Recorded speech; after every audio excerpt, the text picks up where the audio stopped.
Good morning, dear friends. It's Lady Sylvia, and it is October, my favorite time of the year, my favorite month.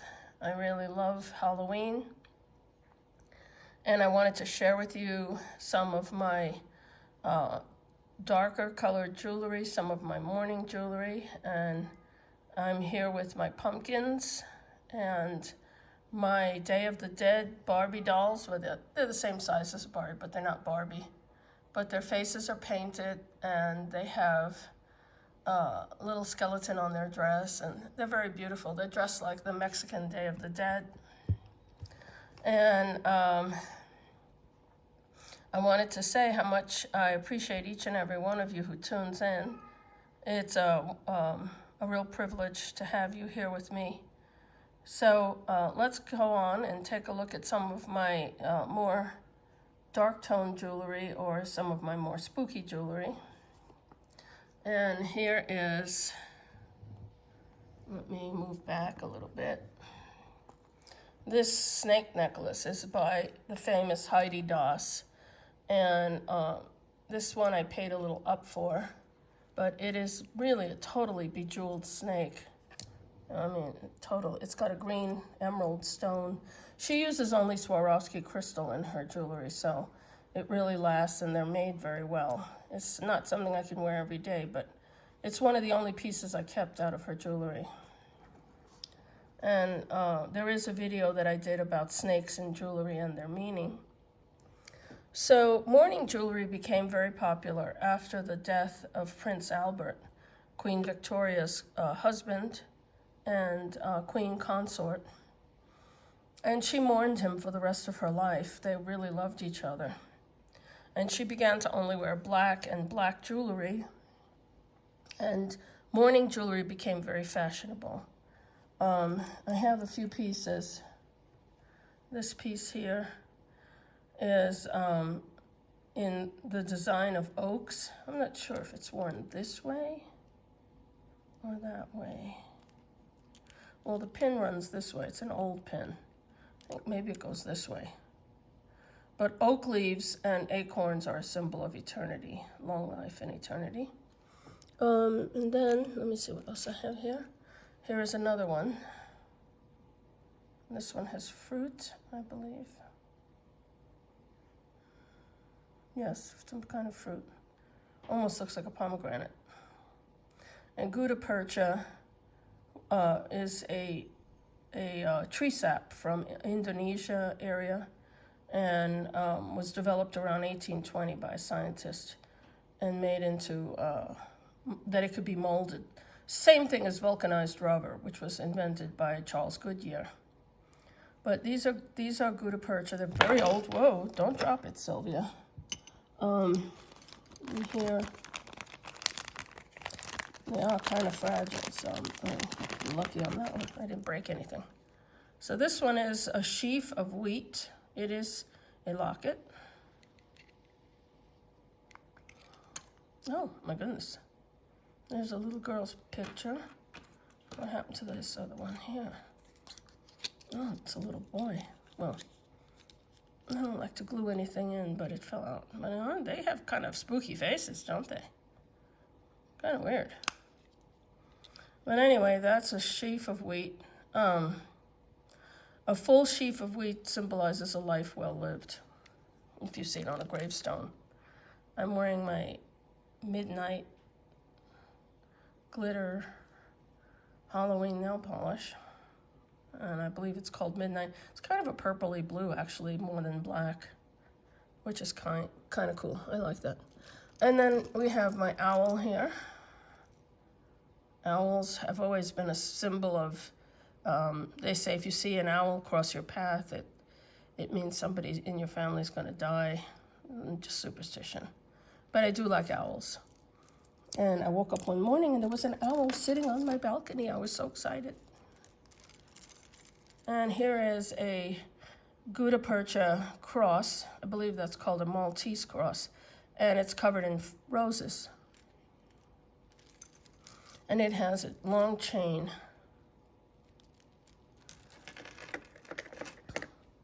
And here is a black glass cameo.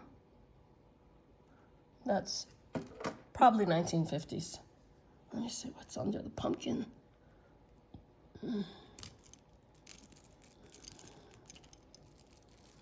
Oh yeah, this is a long, beautiful black glass necklace with a rose clasp. And comes with, oh, where is the bracelet? Oh, here it is. This is the bracelet. I got that from my friend Anna at vintagejewelrygalore.com. Isn't that beautiful? Going back to the Mourning jewelry, here is a, it's a dove sitting on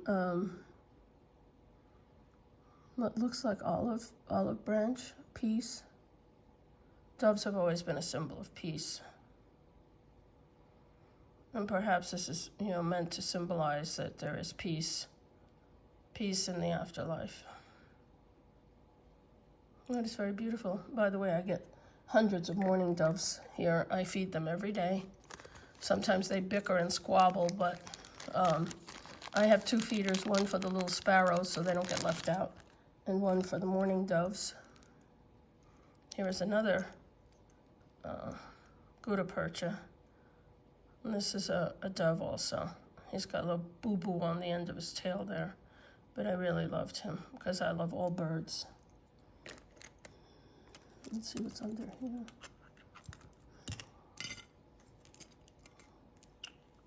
Oh yeah, this is a dress clip in dark amethyst. I really love that. See? Beautiful.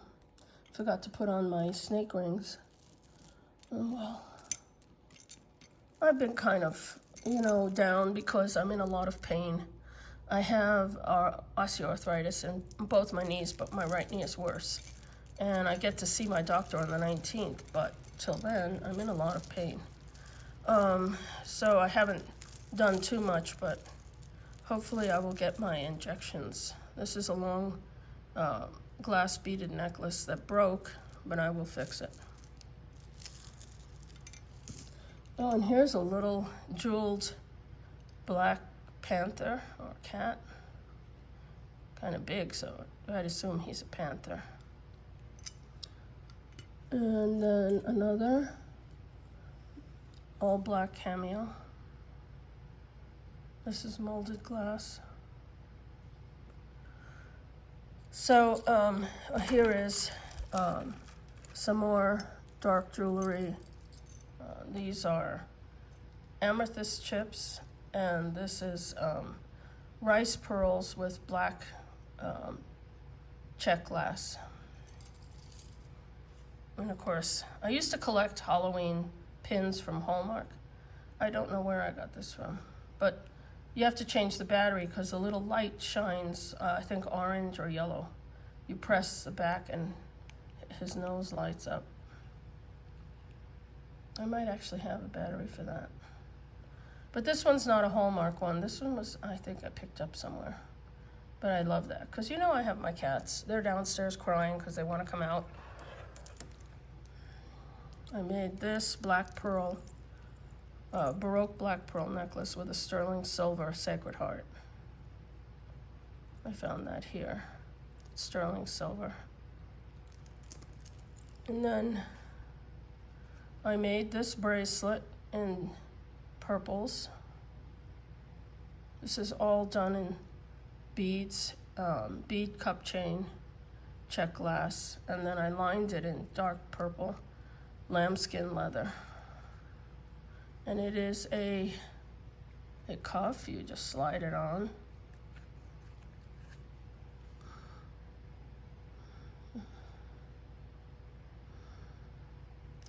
I don't know what the name of that stone is. It is some kind of agate, but it has a lot of purple in it, so that's what I drew on. And then let me see. Oh, this is an iolite cross in sterling. And so I made this. These are like cross beads. with iolite stone. But I found this at an antique fair. They're beautiful. Now, October is the month also of rosaries. And as a kid, we always had to wear our rosaries underneath our clothes during the month of October. I don't know if any of you guys remember something like that. But we were raised Catholic, and so October is the month that you wear your rosaries. So I still wear rosaries once in a while. Oh, let me show you this picture. This is molded leather, but look at this little girl. Isn't she beautiful? It's an old, well, I think it might be not a tintype, but a daguerreotype. About 1860. And then they hand tinted her cheeks. Isn't she beautiful? I just thought you'd appreciate that. It fell apart a long time ago. I sometimes imagine a Civil War soldier carrying a picture of his little girl in his pocket. Many soldiers were found with photos and Bibles in their pockets during the Civil War. Okay. And as I said before, I do collect rosaries. You think I have enough there. I got this beautiful amber one. This is rare. This is amber. I've never seen amber. This is a child's rosary. It's very short. But I've never seen an amber rosary. So that's part of my collection. I got that from my friend Anna. And I found different ones. You know, some are, they're not real pearls, but they're real pretty. Like this one is pearl. This one looks like matte glass pearls. They're all glass pearls. Oh, look at this one. This is all almost like Mardi Gras color. Look at that. The iridescent blue-purple. It's like Mardi Gras colors. It's really cool. And has a little cross on the end, but I love the color. It's just strange iridescent glass. Most of those glass beads come from Czechoslovakia or the Czech Republic now. Look at this green one. Isn't this beautiful? And then there's a blue glass with a sterling cross. Oh, here's another brilliant royal blue one. And, oh, look at this aqua one. This is aqua. This is old. This one's old. This is really vintage. And aqua glass beads. I think I found that in Santa Fe. Isn't that beautiful? And this is another blue glass. Oh, look at this one with caramel beads. Look at that. Looks like melted caramel or like chocolate. I'm sitting here having my peppermint mocha coffee. They make a creamer every winter that's called peppermint mocha. It's my favorite. And I wait for it because you can't get it any other time of the year. I don't like the pumpkin spice stuff, but I do like the peppermint mocha. And, well, I have a variety of moon glow. These are pink moon glow. I think somewhere, oh, I found this one at a thrift shop, and it's real crystal and sterling. I should clean that up. And in this thing, I think, oh, look at this. There's a tiny child's rosary with jet beads.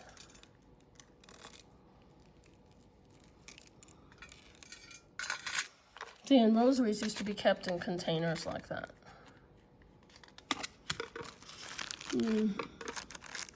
There's blue glass. Oh, look at this. This is a remembrance of Rome, St. Peter's Basilica. That's St. Peter.